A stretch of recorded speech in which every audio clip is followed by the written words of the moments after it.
I've been using Oramasking for quite a while now, doing all kinds of different signs. Thing is, it's not cheap.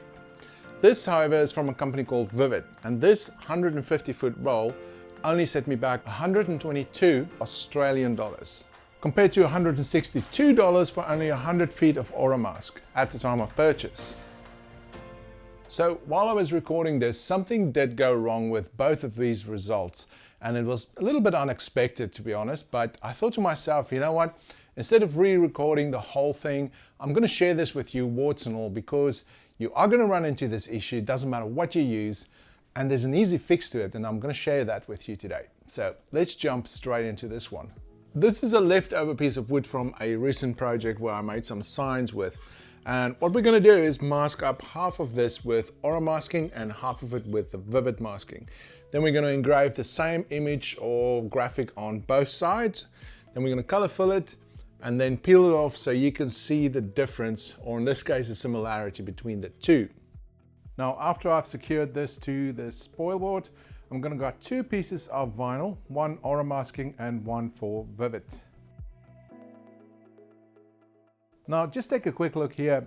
Notice that the Oramasking tends to curl back on itself after you cut it. And I think that has to do with the fact that it's got a thicker backing paper. And if you look at the Vivid masking, it tends to lie flat after you cut it because that has a thinner backing paper. I generally find it a little bit easier to work with the Vivid because of this, and it's just something to take note of.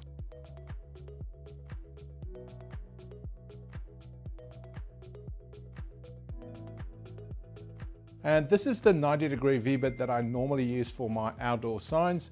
And I'll leave a link down in the description if you want to check it out.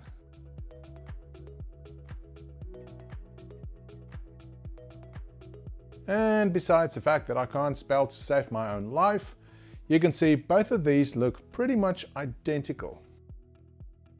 So to paint these, I generally use spray paint. It's much easier than a brush, and I generally do a thin coat from both sides just to make sure that I cover everything. And once that's done, I'll go over that with a top coat, and I'll repeat the same process, hitting it from both sides. So what works really well for me is applying a couple of very thin coats and letting it dry properly between coats. And I generally do 2 to 3 coats, sometimes even 4 coats, just depends on what it looks like. And this is exactly where things went a bit pear-shaped. I left this outside to dry in my shed and it was stinking hot outside, so I think the heat affected the glue maybe and it got a little bit tacky. As I'm peeling the Oramask, there is a sticky residue which is a little bit hard to see on camera, but it covers about 80% of this surface. And it's not often that this actually happens. So moving along to the Vivid masking, you can see the glue on this is different and it's more visible on camera, but generally the same result as I got with the Oramask.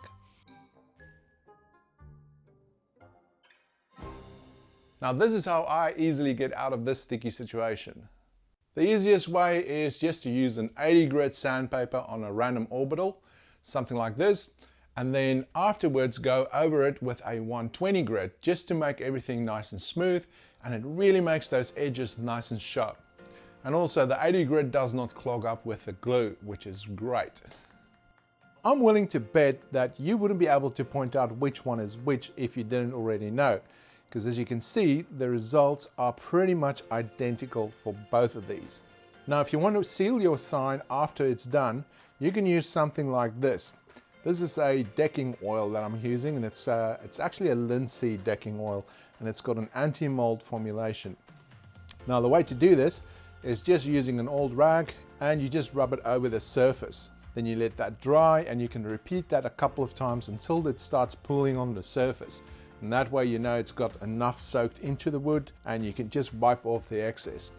And then a year down the line, if you want to make your sign look brand new again, you just reapply the oil. Now, as for which one's best, they're pretty much the same thing in my experience. The only difference being price. So if you are going to buy some, just compare and see what's available, because I have noticed the prices do change quite a bit on both sides. And if you've got any questions or suggestions, just leave them down below and I'll see you on one of the next ones. Thanks for watching.